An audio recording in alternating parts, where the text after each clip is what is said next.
এবার আল্লাহর পয়গম্বর বলে, চাচা মক্কার কাফেররা আমাকে বড় নেতা বানাবে, আমার কথায় উঠবে বসবে। আচ্ছা আর কি বলছে মক্কার কাফেররা?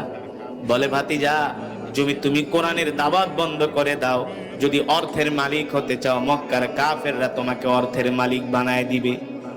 আল্লাহর পয়গম্বর বলে, চাচা আর কি বলেছে?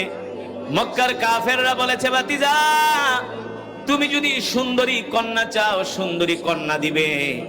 এই কথা শোনার পরে আল্লাহর নবীর চোখ, দুই চোখ মোবারক রক্তে লাল হয়ে গেছে। আল্লাহর নবী রাগান্বিত হয়েছেন। চাচা আবু তালিবকে ডাইকা বলে, চাচা শোনেন, মক্কার কাফেরদেরকে বলে দিবেন, লাম্মা রাআল কমারা ইয়ামিনি ওয়াশ শামসা ইয়া শিমালি।